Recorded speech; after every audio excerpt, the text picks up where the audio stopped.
স্বাগতম সবাইকে। আজ আমরা স্কুইড গেমের তৃতীয় পর্বের বিস্তারিত বিশ্লেষণ করব, যার নাম the man with the umbrella. এই পর্বটি আমাদের নিয়ে যায় আরও গভীরে, যেখানে খেলাগুলি আরও বিপজ্জনক হয়ে ওঠে, চরিত্রগুলোর মধ্যে সম্পর্ক আরও জটিল হয় এবং কিছু লুকানো সংকেত দেখা যায় যা অনেকের হয়তো লক্ষ্যই করেননি। তাহলে চলুন শুরু করা যাক।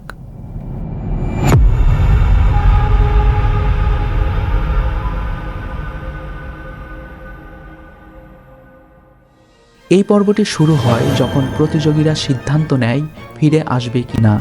আগের পর্বে আমরা দেখেছি যে ভোটের মাধ্যমে গেমটি বন্ধ হয়ে যায়, কিন্তু বেশিরভাগ প্রতিযোগীরা তাদের কঠিন বাস্তবতায় ফিরে গিয়ে বুঝতে পারে যে গেমে ফিরে আসাই তাদের জন্য শেষ ভরসা।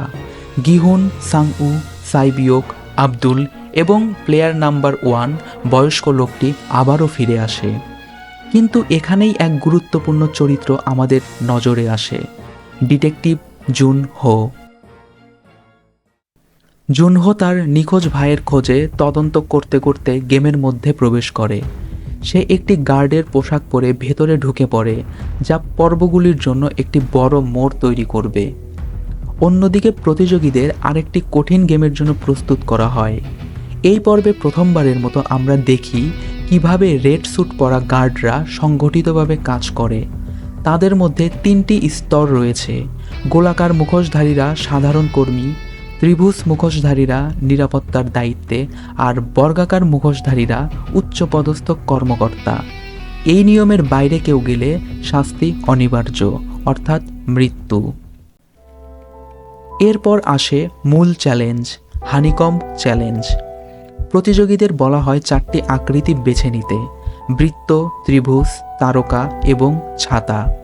অনেকেই না বুঝে নিজের পছন্দের আকৃতি বেছে নেয়, কিন্তু গিহুন বিপদে পড়ে, কারণ সে বেছে নিয়েছে সবচেয়ে কঠিন আকৃতি, ছাতা। এখানে আমরা সাংউর চরিত্রে একটি গুরুত্বপূর্ণ পরিবর্তন দেখতে পাই। সে আসলে আগেই বুঝতে পেরেছিল যে এই গেমটি হানিকম্ব হবে, কিন্তু সে তার বন্ধু গিহুনকে কিছুই বলে না। এটি তার স্বার্থপর দিকটির প্রথমবারের মতো প্রকাশ করে, যা পরে আরও খারাপভাবে দেখা যাবে। গিহুনের সামনে এখন বড় চ্যালেঞ্জ, কিভাবে ছাতার জটিল আকৃতি নিখুঁতভাবে কেটে বের করা যায়। সে দেখে যে চিনি গলে গেলে এটি সহজ হয়ে যায়, তাই সে বুদ্ধি খাটিয়ে নিজের জিহ্বা দিয়ে চেটে চিনি গলিয়ে ফেলে। এই স্মার্ট ট্রিকটি তাকে বাঁচিয়ে দেয়, আর অন্যরাও তার এই ট্রিকটি ফলো করা শুরু করে এবং পরবর্তী ধাপে পৌঁছে যায়। পর্বের শেষ দিকে আমরা দেখতে পাই আরও বড় রহস্য উন্মোচন হতে শুরু করেছে। একজন গার্ড গোপনে তথ্য পাচার করছে, যা ভবিষ্যতের বিদ্রোহের ইঙ্গিত দেয়। অন্যদিকে ফ্রন্টম্যান ক্যামেরার মাধ্যমে সবাইকে পর্যবেক্ষণ করছে, আর সে বুঝতে পারে যে কিছু একটা ঠিকমতো হচ্ছে না। এখানেই শেষ হয় পর্ব 3। রেখে যায় অনেক উত্তেজনা ও প্রশ্ন। আগামী পর্বে কি ঘটতে চলেছে শেষ করছি আমাদের তৃতীয় পর্বের বিশ্লেষণ।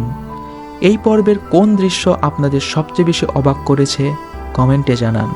যদি ভিডিওটি ভালো লেগে থাকে তাহলে লাইক, সাবস্ক্রাইব এবং নোটিফিকেশন বেল অন করতে ভুলবেন না। দেখা হবে পরবর্তী বিশ্লেষণে। ততক্ষণ পর্যন্ত ভালো থাকুন। ধন্যবাদ।